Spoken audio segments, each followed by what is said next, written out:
नमस्कार, आप देख रहे हैं आज शांतनाद और मैं हूँ आपके साथ श्वेता सिंह और आज हमारे साथ एक महत्वपूर्ण विषय पर चर्चा करने के लिए हमारे साथ मौजूद है विशेष कार्यक्रम में विश्व हिंदू परिषद के राष्ट्रीय प्रवक्ता श्री विजय शंकर तिवारी जी। बहुत-बहुत स्वागत है विजय जी आपका आज शांतनाद में। जी, जी, विजय जी, राहुल गांधी के एक बयान के बाद एक उथल-पुथल सी मच गई है और ये सभी के मन में कहीं न कहीं जानने की उत्सुकता अब आ गई है कि आखिरकार असली माफी वीर कौन है? तो इस पर भी हम आपसे सवाल करेंगे, लेकिन मैं पहले आपसे जानना चाहूँगी, देश का एक ऐसा वर्ग है जो सावरकर को माफी वीर कहता है, तो वहीं दूसरा एक ऐसा वर्ग है जो वीर सावरकर को वीर कहता है। इतिहास क्या कहता है? हाँ, श्वेता, वीर सावरकर जी की तुलना किसी से भी करना बहुत कठिन है और मुझे लगता है कांग्रेस में तो ऐसा कोई नेता नहीं है जिसकी तुलना वीर सावरकर से की जा सके। और ये कहने वाले लोग कौन हैं जिनका अपना पूरा इतिहास दागदार है। मैं तो 1-2 दिन से सीधे-सीधे ट्वीट कर रहा हूँ कि हनी ट्रैप में फँस करके देश को विखंडन कराने वाले लाखों लोगों की इसमें हत्याएँ की गईं, तो उनके विषय में क्या कहेंगे? वीर सावरकर के कारण देश में एक भी मृत्यु और हत्या नहीं हुई, ऐसी हत्याएँ नहीं हुई। उसका कारण वीर सावरकर कभी नहीं बने। और वीर सावरकर का तो पूरा का पूरा जीवन बहुत उज्ज्वल है, बहुत साफ है, बहुत दागदार बिल्कुल नहीं है। और उन्होंने जो कारावास भोगा है, जो कठिनाइयाँ सही हैं, वो सब देश के लिए सही हैं और केवल वीर सावरकर नहीं। वीर सावरकर और उनको पूरा परिवार देश की स्वतंत्रता के लिए उन्होंने अपना पूरा जीवन लगाया है। इसलिए उनकी तुलना किसी से करना, ये तो मुझे लगता है कि वो कहते हैं ना सूरज से दीपक तुलना करना वैसे ही है। और जहाँ तक अभी राहुल गांधी का वो सारा चल रहा है, तो राहुल गांधी तो कहीं स्टैंड नहीं करते हैं। राहुल गांधी के तो अपना कोई व्यक्तित्व ही नहीं है कि इस प्रकार की कोई टिप्पणी किसी स्वतंत्रता सेनानी पर करने का। तो मैं समझता हूँ कि ये बिल्कुल एक तरीके से उनकी अपनी कोई क्रेडिबिलिटी नहीं है। तो वो समझदार लोग हैं, उनको पता है कि क्या नाम लेने से और क्या करने से मैं सुर्खियों में रहूँगा। भले ही किसी देश के महापुरुष को गाली देनी हो, भले ही देश के किसी देवी-देवता पर टिप्पणी करवानी हो, उसके साथ चुप रहना हो, ये सब उनकी स्ट्रैटेजी का एक हिस्सा है। जी, बिल्कुल।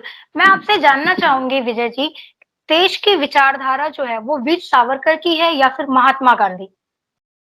देखो, देश की विचारधारा तो वीर सावरकर की है। ये देश आज वीर सावरकर के विषय में अगर पता करना है, तो आप ये समझिए, स्वतंत्रता के 75 साल बाद भी 70 साल तक इस देश में 56 साल तो कांग्रेस ने ही राज्य किया और वीर सावरकर को मिटाने की जितने कोशिशें हो सकती थी, उतना गांधी परिवार ने किया है। वो अभिलेख के माध्यम से हो, इतिहास के माध्यम से हो, वक्तृत्व के माध्यम से हो, जो भी माध्यम अपनाए जा सकते थे वीर सावरकर के अस्तित्व को मिटाने के लिए, वो कांग्रेस ने किया है। लेकिन वीर सावरकर आज भी देश के लिए आवश्यक है जितना पहले थे। आज भी देश वैसे ही स्वीकार करता है जितना पहले स्वीकार करता था। इसलिए कोई कुछ भी कर ले, सत्यमेव जयते आपने सुना है, सत्य साँच को आँच कभी नहीं होती है। उनकी ऊर्जा, उनकी तपस्या, उनकी साधना, तपस्या और ऊर्जा को किसी विमर्श से खत्म नहीं किया जा सकता है। साधना, तपस्या और इस प्रकार के साहस को किसी चाटुकारिता से खत्म नहीं किया जा सकता है। इस छल से खत्म नहीं किया जा सकता है, षड्यंत्र से खत्म नहीं किया जा सकता है।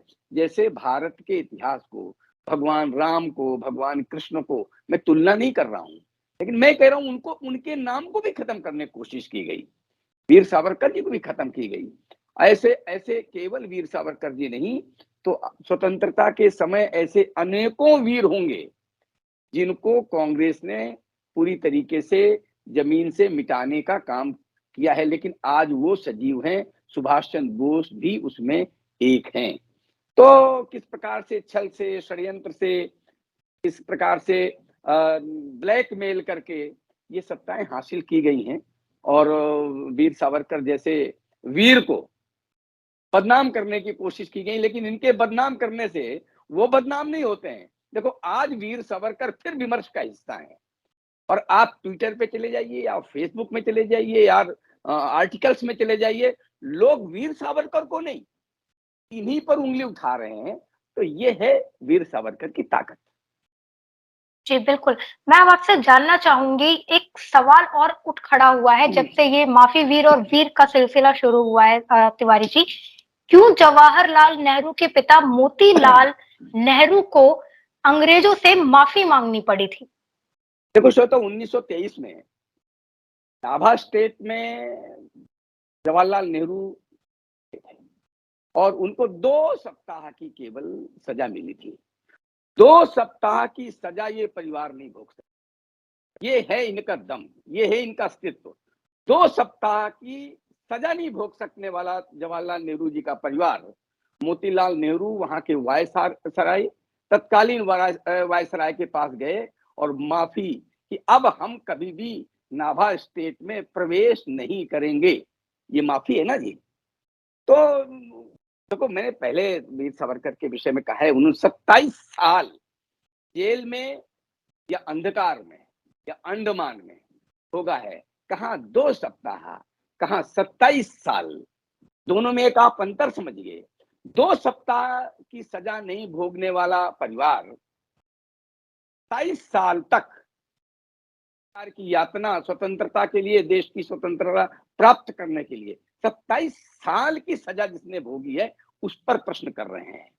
तो अब ये तुलना देश करेगा। मैंने आप बताया आपको 27 साल और 2 सप्ताह, और 2 सप्ताह भी नहीं भोग पाया।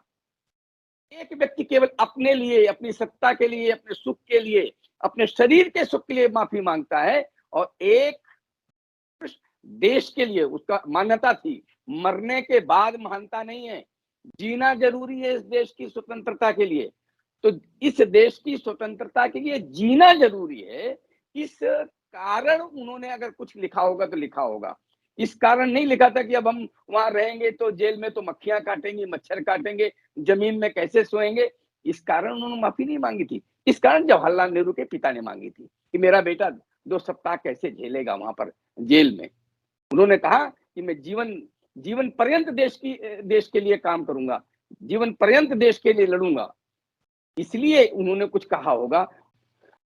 वीर सावरकर ने 27 साल की सजा काटी, उसमें जेल में या काला पानी में।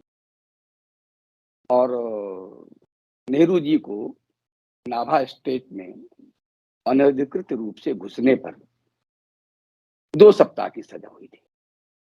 2 सप्ताह की सजा से चिंतित होकर के मोतीलाल नेहरू तत्कालीन वायसराय के पास माफी नामा लेकर पहुंच गए थे कि अब मेरा बेटा ऐसी कोई गलती नहीं करेगा, और वो माफीनामा की अब हम नहीं घुसेंगे। तो वो ये इसको माफीनामा कहेंगे या क्या कहेंगे, दोनों में एक अंतर है। सुविधा होगी जवाहरलाल नेहरू जी कि उनको सुविधा से मुक्त न किया जाए, जो सुविधाएं उनको मिल रही हैं परिवार में वो मिलती रहे और वो सुविधाएं भोग करके देश के लिए लड़े। और वीर सावरकर इसलिए नहीं उन्होंने कुछ किया होगा, इसलिए कि अगर जीवित रहूंगा तो मैं देश की सेवा करूंगा, मरने के बाद क्या करूंगा। तो केवल बाहर रह करके और देश के लिए कुछ काम किया जा सके, बाहर जो उनसे प्रेरित होकर के देश की स्वतंत्रता में लगे हुए थे उनको और प्रेरित किया जा सके, उनके साथ और काम किया जा सके, उनका उद्देश्य ये था बाहर आने का। तो दोनों में एक अंतर है, और ये बात ये लोग कभी नहीं बताएंगे। सुभाष चंद्र बोस जैसे स्वतंत्रता के नायक, और मैं कहता हूं कि एक बहुत बड़ा कारण देश की स्वतंत्रता के पीछे सुभाष चंद्र बोस थे, ये भी इन्होंने नहीं कभी बताया है। इन्होंने कोई बात नहीं बताई है स्वतंत्रता के बैकग्राउंड में जिनकी बहुत प्रमुख भूमिका थी। ऐसे लोगों को, ऐसे महान पुरुषों को कांग्रेस ने सत्ता में रहते हुए नजरअंदाज किया है, और उनको पूरी तरीके से उनके व्यक्तित्व को नष्ट करने का काम इन्होंने किया है। लेकिन वीर विनायक सावरकर जी जैसे व्यक्तित्व को समाप्त नहीं कर पाए। आज वो पहले से ज्यादा प्रखर हैं, आज उन पर ज्यादा विमर्श हो रहा है और आज वो और ज्यादा प्रभावी हैं। सारा देश आज भी उनके उस पद चिन्हों पर चलने के लिए आज भी सोचता है, कल्पना करता है, संकल्प करता है और आगे बढ़ता है। और उनकी काम की छवि आप देश में आज बहुत प्रखरता के साथ देख सकते हैं। जी, बिल्कुल। इस प्रोग्राम का मेरा आपसे आज एक आखिरी सवाल होगा, वीर सावरकर से क्यों डरती है कांग्रेस? देखो, ऐसा है कि एक चरित्रवान व्यक्ति से चरित्रहीन व्यक्ति हमेशा डरता है। मैं किसी के विषय में ऐसी टिप्पणी नहीं कर रहा हूँ। मेरा कहने का मतलब है, एक राष्ट्रीय चरित्र होता है, एक व्यक्तिगत चरित्र होता है। कुछ लोगों का व्यक्तिगत चरित्र अच्छा नहीं होता है, लेकिन राष्ट्रीय चरित्र अच्छा होता है। किसी का व्यक्तिगत चरित्र तो बहुत अच्छा है, प्याज नहीं खाएगा, लहसुन नहीं खाएगा और किसी बहन बेटी की तरफ देखेगा नहीं, लेकिन राष्ट्रीय चरित्र उसका खराब हो जाता है। राष्ट्र के लिए कहीं न कहीं उससे गद्दारी हो जाती है। वैसे ही दोनों का उल्टा है। यानी लेकिन वीर सावरकर ऐसे थे जिनका राष्ट्रीय चरित्र भी था और व्यक्तिगत चरित्र भी था। जिनके पास दोनों चरित्र हों, तो उनसे भला कौन नहीं डरेगा? उनसे हर वो व्यक्ति डरेगा जिनके अंदर कमियां रही होंगी। मुझे लगता है इसका एक सीधा-सीधा सिद्धांत है, चरित्रवान व्यक्ति से कौन डरता है? तो चरित्रवान व्यक्ति से चरित्रवान व्यक्ति कभी नहीं डरता है। वीर सावरकर का तो राष्ट्रीय चरित्र भी बहुत उन्नत था और व्यक्तिगत चरित्र भी बहुत उन्नत था। इसलिए उनसे हर उस व्यक्ति को डरना पड़ेगा जिसमें कुछ कमी होगी। जी, बिल्कुल। बहुत-बहुत आभार विजय शंकर तिवारी जी कि आपने अपना कीमती समय दिया और बताया कि जिस तरीके से राहुल गांधी के बयान के बाद बिल्कुल और भी ज़्यादा वीर सावरकर जी के ऊपर बातें हो रही हैं, चर्चाएँ हो रही हैं, जो इतिहास इन्होंने छुपाने की भी कोशिश की, वो भी अब सामने आने लगा है।